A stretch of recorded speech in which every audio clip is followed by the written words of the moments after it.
Unahin natin sa organizer. Ano po, kami, Diyos ko naman, mag-aano pa ba tayo dito? Maglolokohan pa ba tayo dito? Ang organizer po nung sa Liwasang Bonifacio nila, mga bossing, eh wala pong iba, 'di ba? Si Kibuloy 'yan, mga kababayan. Si Kibuloy 'yan. 'Di po ba? 7 days biruin mo tapos ang lalaki ng mga ano, tas nandiyan ang SMNI, lahat. Kaya lang umiiyak po sila, mga kababayan. Bakit ganito? Itong rally namin hindi pinapansin ng mainstream media.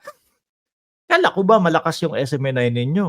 Ba't nag-iiyakan kayo diyan? Kung malakas 'yan, kayo lang sapat na, no? Sa pag-a-announce po, mga kababayan, sa pag-a-announce po nitong dalawang rally na 'to, ang pagkakaiba po, dun sa nag-a-announce sa kanila, mga bossing, siguro 2 linggo bago yung rally nila, paulit-ulit na announcement ng mga malalaking mga personalidad. Ano po, dating Pangulong Duterte, Harry Roque, lahat. Oh, mga kababayan, lahat. Pero ang hindi ko maintindihan dito, mga bossing, nagsisinungaling pa po sila. Na kesyo daw po umabot ng 50,000, umabot daw po ng 100,000 yung pumunta sa kanila, mga kababayan. O yun na lang po Dito po, sa nasa itaas na rally, mga kababayan, mga vloggers lang po ang nag-announce niyan, 'di ba? At yung araw na kumbaga inano yan, pinopromote, 1 linggo lang po yata. And budget-wise, alam naman po natin na kumbaga nagtulong-tulong lang po yung mga vloggers. Laban dito, no, sa 7 days rally ni Pastor Kibuloy.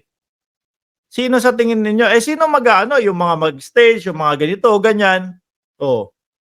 Sino naman ang gagastos doon? Siyempre, sa kampo ni Kibuloy yan, mga kababayan.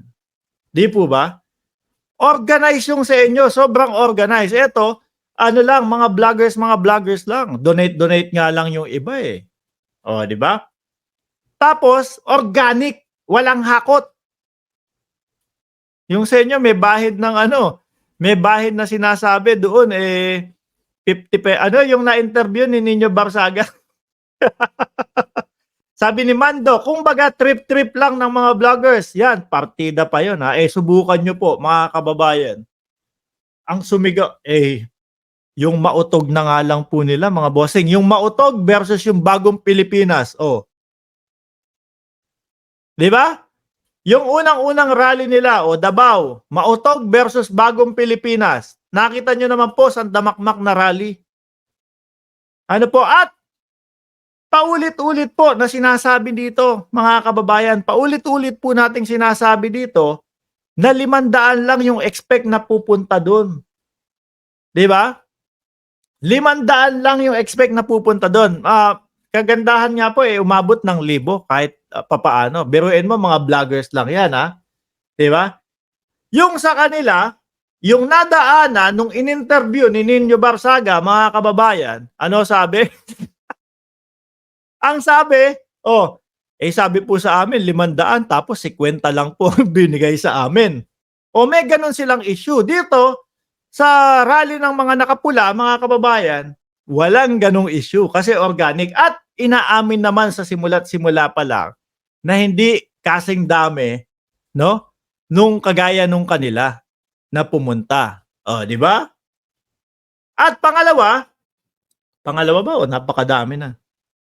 Isa pa po, mga kababayan, yan nga, yung sinasabi natin na simula't simula pa lang sinasabi na konti ang tao at hindi yung talagang sandamakmak ang pupunta. Kasi mga vloggers lang po ang nag-organisa nito, mga kababayan. Di po ba? So yung sa kanila, may halo pang kasinungalingan. 50,000 ang pumunta dito sa ganito, ganyan. Mamukat-mukat mo, konti lang pala. 100,000 ang pumunta dito.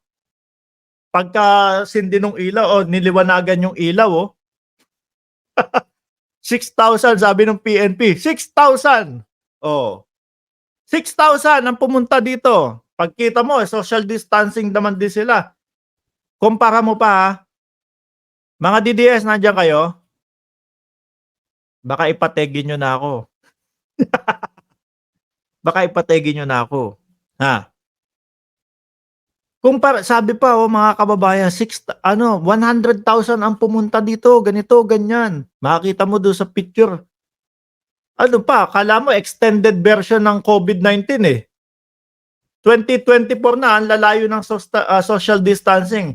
Partida pa po yun, mga kababayan. Announced by dating presidente, Rodrigo Duterte. Paulit-ulit, tapos 6,000 ang pumunta. Kung kaya sabihin dito ng Pangulo, pero hindi na pag-aaksaya ng Pangulo, no? Kung sabihin ng Pangulo, mga kababayan, magsama-sama po ulit, hindi uubra sa Liwasang Bonifacio yan. Ano? Doon sa napakalaking lugar na pinaganapan dati. Kung magsalita ang Pangulo, mga kababayan, meron po ulit tayong gagawing sama-sama, get together. Di ba? Bagong Pilipinas rally. Kumbaga, wala, kantahan lang, sayawan lang, ganito, ganyan. Ay, Diyos ko Lord. Yun kayo iiyak. Sasabihin nyo, sige, pag pinagsabay, yung panawagan ni dating Duterte, ni dating Pangulong Duterte, mautog ka ba? Ay, ano ba? Hindi mautog yun. Maisog ka ba? Maisog ka ba? Ganon. May 300 tao doon, may hawak ng pamukpok. Ihinto natin ang rally. Pero gawa-gawa lang nila yung 300 tao daw may hawak ng pamukpok. No? Masabi lang na inarmasan ng gobyerno yung mga 300 katao. May masabi silang ganun, mga kababayan. Hindi. Seryoso, mga bossing. Pagsabayin mo ang dalawang presidente, si PBBM mananawagan ng meron tayong unting selebrasyon. Ganyan lang, hindi rally. Kasi masaya lang po di ba?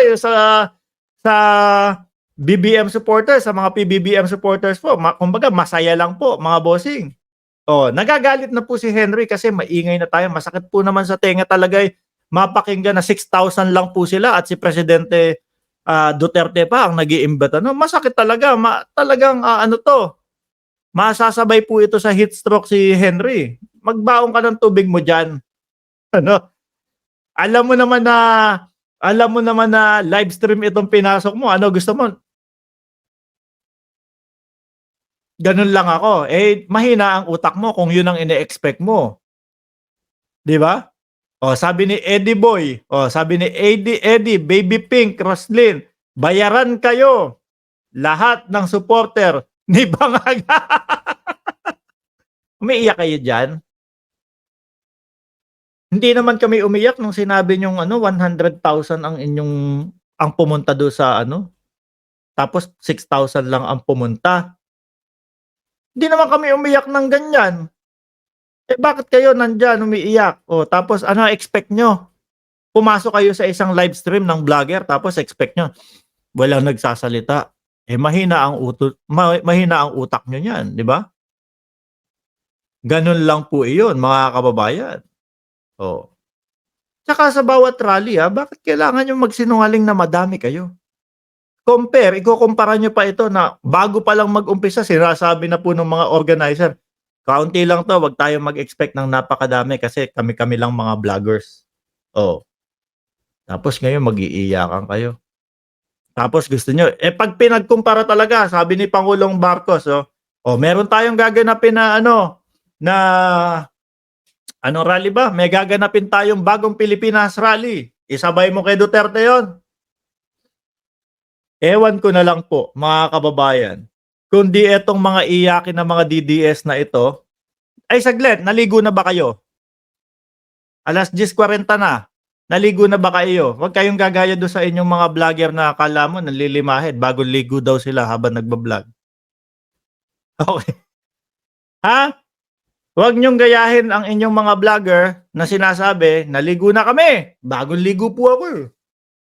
Pagkita mo doon sa screen, bakit ganun? Para nanlilimahid ka pa din. Magpapahalam na ako, mga kababayan. Maraming salamat. Huwag niyo pong kalimutan na mag-like, mag-subscribe, and mag-share nitong live stream natin. Maraming salamat po, mga DDS. Iyak muna dyan.